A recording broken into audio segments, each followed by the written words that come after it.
एका छोट्याशा गावात जिथे सुगंधी शेतांची हवा घुमत होती, तिथे एक गोड प्रेम कहाणी सुरू झाली.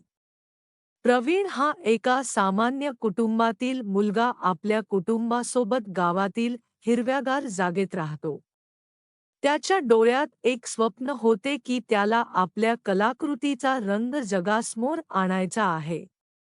एके दिवशी तो शेतात खेळत असताना त्याची नजर एका अनोळखी मुलीवर पडली. तिचं नाजूक हसू, केसातला गुलाबी फुलांचा सुगंध, सगळंच त्याला आवडायचं. तो थोडासा संकोचला, पण तरीही तो मुलीकडे गेला आणि म्हणाला, "हॅलो, माझे नाव प्रवीण आहे." मुलीनेही हसून तिचे नाव सांगितले, "माझे नाव ममता आहे." शेतात गाणी गुंजत ते दोघे एकमेकांशी बोलू लागले. प्रवीणच्या मनात एक विचित्र भावना होती, जणू काही तो ममताला ओळखत होता, जणू काही त्यांच्यात काही खास जुनं नातं आहे. त्यांनी एकमेकांसोबत घालवलेल्या वेळेनुसार त्यांचे प्रेम अधिकच वाढत गेले. ममताचा संगीतमय आवाज, शेतात प्रवीणच्या लहरी केसांची प्रतिमा, या सगळ्याने त्याला आनंद भरून आला. जेव्हा उन्हाळ्याच्या रात्री थंड झाल्या, तेव्हा ते दोघेही चंद्रप्रकाशाखाली, छत नसलेल्या आकाशाखाली गेले, जिथे त्यांच्यासाठी एक नवीन चंद्र आणि तारे चमकत होते. ते दोघे दिवसभर बोलत राहिले आणि शेवटी त्यांच्या नात्याला प्रेम भेटले.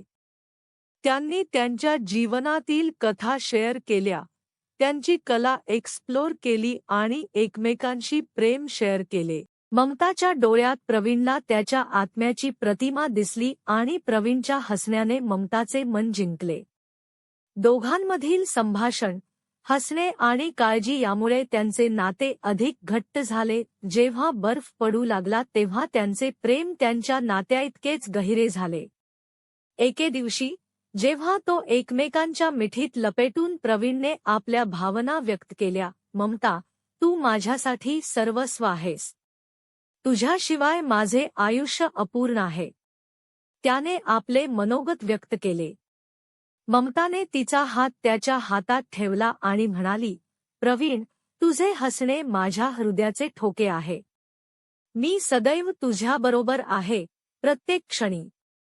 तूच माझे जग आहेस आणि तूच माझे सर्वस्व आहेस." त्याच्या बोलण्यात एक खोली होती, जी प्रवीणच्या मनाला भिडली.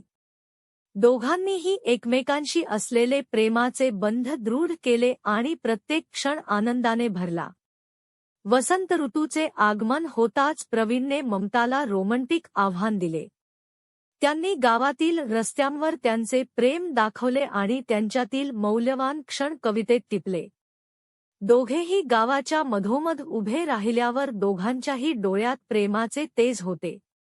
त्यांनी एकमेकांचे हात धरले आणि प्रेमळ स्मितहास्य करत एकमेकांचे चुंबन घेतले. तिथे त्यांच्या प्रेमकथेला नवी सुरुवात झाली. गावातील लोकांच्या हृदयात एक नवा आशीर्वाद ठरला.